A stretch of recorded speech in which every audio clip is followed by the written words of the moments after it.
Oke. Bismillahirrahmanirrahim. Assalamualaikum warahmatullahi wabarakatuh. Saya perkenalkan, Waalaikumsalam. nama saya Liansa Zarakal dari kelompok 3 ya? 3 atau 4 ya? Ya. 3 ya? Kita sedang melihat isi film dari tugas responsi 2 ya, berjudul Tilik. Nah, sekarang kita sedang mengamati isi dari filmnya itu seperti apa, dan tinggal menunggu hasilnya saja. Ya. Selamat menonton. Ini dari kelompok kita ya.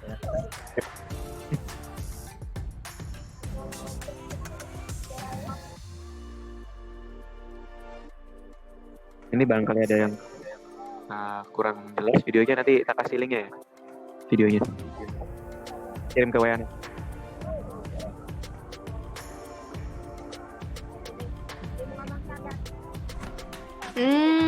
Tiba-tiba jadi pendakwah. Hati-hati kalau ngomong. Kan kami dari kelompok 4 Phoenix ya ingin mendiskusikan film dari film yang berjudul Tilik. Nah, kita sudah membagi-bagi tugas. Setiap nomor itu akan dijelaskan oleh masing-masing anggota, dan secara bergilir akan dijelaskan oleh masing-masing pendapat. Ya, kita mulai saja dari nomor 1 ya, yaitu sama. Apakah kasus komunikasi dan video yang Anda amati terdapat gejala perilaku berikut ini? Pertama, perilaku gejala tidak dirasakan. Kalau menurut saya itu tidak ada. Lalu ada pesan verbal tidak dirasakan. Kalau menurut saya itu tidak ada. Lalu verbal yang ditunjukkan ada. Lalu pesan verbal ditunjukkan itu ada. Nah, kita lihat alasannya ya. Yang pertama kita tunjukkan dulu jawabannya ya. Nah, ini menurut saya yang pertama, perilaku gejala tidak dirasakan tidak ada, karena pada film tersebut selalu terdapat gejala yang dirasakan, seperti ketika Bu Tejo menaikkan pendapatnya tentang Ibu Dian pada para ibu-ibu yang ada di truk. Lalu yang kedua ada pesan verbal tidak dirasakan. Nah, itu tidak ada karena pada film tersebut terdapat pesan verbal yang dirasakan, seperti Bu Tejo yang selalu berbicara tentang Bu Dian pada teman-temannya. Lalu yang ketiga, pesan non-verbal ditunjukkan ada, karena terjadi kontak mata, ekspresi wajah ya, secara langsung antara Bu Tejo dengan ibu-ibu lainnya pada saat berkomunikasi. Lalu yang keempat, ada verbal yang ditunjukkan, yaitu ada, karena terjadi perbincangan antara Bu Tejo dengan ibu yang satu dengan ibu-ibu yang lainnya. Ya, itu menurut saya pada nomor 1. Selanjutnya akan dilanjutkan oleh Dea untuk menjelaskan nomor 2. Oke, kita ke pertanyaannya dulu. Oh iya, bentar ya. Nah, ini dia. Ini pertanyaannya. Yaitu, apakah kasus komunikasi dan video yang ada nanti menunjukkan fungsi-fungsi berikut ini? Nah, ini kalau menurut Aldi ya. Kalau menurut Dea, seperti apa? Ya, silakan. Kalau menurut Dea, yang nomor 1 itu yang komunikasi sosial itu ada, karena yang nomor 2 komunikasi ekspresif ada, nomor 3 komunikasi ritual ada, dan nomor 4 komunikasi instrumental ada. Jawabannya sama, tapi mungkin alasannya mungkin berbeda. Yang nomor 1 itu komunikasi sosial ada, karena adanya interaksi langsung Bu Tejo dengan ibu-ibu di dalam truk. Nomor 2 komunikasi ekspresif ada, ketika Bu Tejo membicarakan Bu Dian di truk yang di-feedback oleh ibu-ibunya, jadi ibu-ibunya juga ikut gak suka sama Bu Dian itu karena omongan-omongan Bu Tejo. Nah, dari ceritanya itu belum tentu benar. Yang ketiga itu komunikasi ritual ada, alasannya karena kan ritual itu jadi kebudayaan gitu ya, jadi kebiasaan-kebiasaan.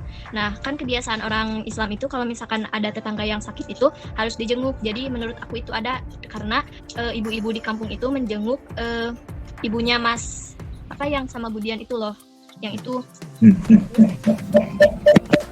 komunikasi instrumental ada karena Butejo terus membicarakan Budian seolah-olah Budian benar-benar melakukan itu dan bisa dipercaya oleh ibu-ibu yang lainnya. Jadi Budian tuh terus bicara biar ibu-ibu percaya sama omongan Butejo itu gitu. Ya, terima kasih pada Dea ya. Kita lanjut ke pertanyaan nomor 3. Bentar. Nah, ini silakan terus. Nomor 3 ya. Apakah kasus komunikasi dalam video yang Anda amati menunjukkan tujuan-tujuan komunikasi berikut ini? Ya, silakan kepada Rara. Silakan. Dipersilakan. Silakan. 3A yaitu apakah kasus komunikasi dalam video yang Anda amati menunjukkan tujuan-tujuan komunikasi berikut ini. Yang pertama, informatif ada, persuasif ada, entertainnya ada. Nah, sebelum ke alasannya, saya ingin menjelaskan dulu tujuan komunikasi bersifat informatif itu yaitu komunikasi bertujuan menyampaikan informasi-informasi yang bersifat edukatif, objektif, dan nyata.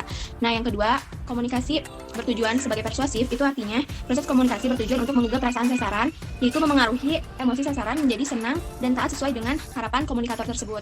Nah, yang ketiga, itu bersifat entertain, artinya itu komunikasi bertujuan untuk menghibur sasaran.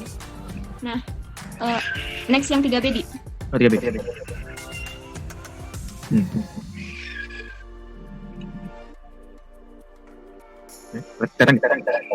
Nah, yang pertama itu tujuannya bersifat informatif. Jawabannya ada. Pada film tersebut, selama di perjalanan menuju ke rumah sakit, Ibu Tejo memberikan informasi kepada ibu-ibu yang lainnya bahwa Budian itu memiliki sifat pribadi yang buruk. Nah, yang kedua itu persuasif. Jawabannya ada. Pada film ini, Ibu Tejo selalu membicarakan kejelekan Budian. Nah, sehingga ibu-ibu yang lainnya pun ikut terpengaruh sehingga ikut membicarakan kejelekan Budian juga. Nah, yang ketiga yaitu bersifat entertain. Jawabannya ada. Pada film ini, di akhir film tersebut, itu terdapat scene di mana Butejo itu mencoba menghibur ibu-ibu yang lainnya dengan mengajukan pendapat untuk pergi ke pasar besar. Karena sebelumnya kan ibu-ibu yang lainnya itu kecewa karena tidak dapat menjenguk Ibu Lurah di rumah sakit. Ya. Bagus sekali. Nah, kita ke lain saja. Ya. Nomor 4 akan saya baca dulu ya. Apakah kasus komunikasi dalam video yang Anda amati menunjukkan konteks komunikasi berikut ini? Ya, silakan. Nanda. Oh iya, silakan. Nanda. Jelaskan. Yes. Buat soal nomor 4, mungkin yang buat yang pertama, menurut aku komunikasi satu arah itu ada, komunikasi nonverbal itu ada, komunikasi audiovisual ada, komunikasi media ada, komunikasi kelompok ada, dan yang terakhir komunikasi antar budaya. Menurut aku nggak ada. Buat penjelasannya, komunikasi satu arah di dalam scan film terdapat komunikasi satu arah, yang dimana komunikasi satu arah adalah komunikasi yang berlangsung dari satu pihak saja, yaitu hanya dari pihak komunikator dengan tidak memberi kesempatan kepada komunikan untuk memberikan respon atau tanggapan. Terdapat pada scan pertama yang dimana Ibu Tejo berbicara untuk membenarkan dirinya saja dan tidak mau kalah atas berita atau pesan yang dia miliki, hingga beberapa orang di sana terpengaruh atas berita dan informasi yang Bu Tejo berikan karena dia menjelek-jelekan Ibu Dian. Yang kedua, komunikasi nonverbal, terdapat scan di mana Bu Tejo yang terus-terusan membahas tentang kejelekan Dian dan terlihat ekspresi muka Yuning dan ibu-ibu yang lainnya yang tidak suka serta kesal karena Bu Tejo yang tidak ada habisnya membicarakan kejelekan Dian. Dan terdapat pula pada scan akhir saat Bu Yuning dalam informasi Bu Lurah di rumah sakit sehingga mereka tidak bisa menengok Bu Lurah secara langsung. Yuningnya di situ terlihat sedih dan hanya dia. Komunikasi audiovisual terdapat scan di mana Yuning berkomunikasi dengan Dian untuk informasi mengenai Bu Lurah di rumah sakit. Walaupun belum efektif, Tejo memberikan informasi mengenai foto-foto Dian di media sosial dan juga apa saja yang dilakukan Dian melalui media internet Facebook.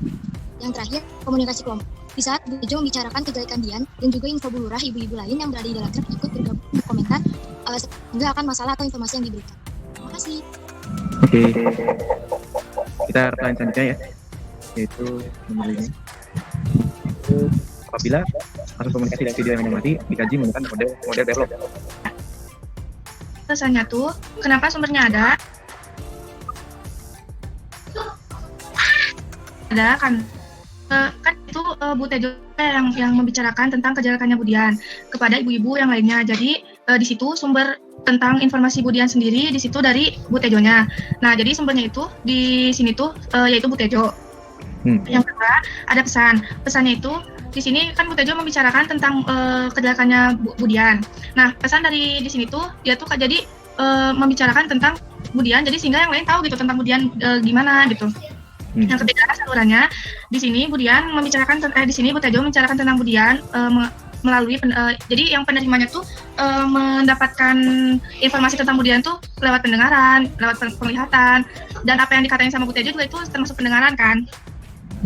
Nah, yang keempat adapun penerima. Di sini Bu Tejo kan membicarakan tentang Budian kepada ibu-ibu yang lainnya. Jadi di sini penerimanya itu ibu-ibu yang lainnya karena sumbernya dari Bu Tejo gitu. Oke. Kita tinggal nomor terakhir ya. Ini nomor 6. Kita dalam teman ini Bahas bareng-bareng. kita akan membahas bareng-bareng ya. Ayo, pertanyaannya, apabila kasus komunikasi dalam video yang Anda mati, kaji menggunakan model Xenon dan Waver, apakah dapat unsur-unsur komunikasi berikut ini? Ya, ini menurut kita ya. Menurut saya, kita bahas sama-sama ya. Jadi, menurut Tua sendiri, yang pertama, komunikasi short itu ada. Nah, Bu Tejo yang selalu menyampaikan pesan kepada ibu-ibu lainnya yang mengenai kejelekan dari Ibu Dian. Ya, kalau menurut yang lain, gimana? Itu ada bahasa tubuh ada yang digunakan ketika Bu Tejo menyampaikan pesannya ya, menggunakan bahasa tubuh ketika bicara pada ibu-ibu lainnya. Ya, itu. Lalu ada transmitter, ada terjadi tatap muka secara langsung antara Ibu Tejo dengan ibu-ibu lainnya pada saat berkomunikasi. Lalu ada signal. Signal ini adalah hambatan ya, ketika ibu-ibu Tejo dan ibu-ibu lainnya melaksanakan komunikasi, tiba-tiba ada satu scan gitu yang menghambat komunikasi mereka, yaitu ketika mereka hilang di jalanan ya, dan akhirnya terjadi debat antara polisi itu dengan ibu-ibu dan Ibu Tejo. Lalu yang kelima, ada receiver. Tentu ada pesan pada film tersebut, yakni ibu-ibu yang berada dekat di truk tersebut ya, yang menerima pesan dari Ibu Tejo. Lalu ada destination. Nah, di sini ada tujuannya. Menurut saya kalau Bu Tejo ini bertujuan untuk menyebarkan pesan dari ibu lainnya mengenai kejelekan dari Ibu Dian itu sendiri. Dan ternyata benar bahwa kejelekan Ibu Dian ini memang nyata pada di akhir scan, karena Bu Dian ini memang benar-benar main sama orang lain, sama laki-laki lain. Ya. Nah, mungkin begitu dari situ aja dari kelompok kami. Ada yang ingin tambahkan? Cukup sih, dia udah cukup jelas. Oke. Ya, sekian dari kami kelompok 4 Phonics. Terima kasih telah menonton video ini. Mohon maaf jika ada kekurangan pada video ini. Terima kasih. Assalamualaikum warahmatullahi wabarakatuh. Waalaikumsalam warahmatullahi wabarakatuh. Bye-bye.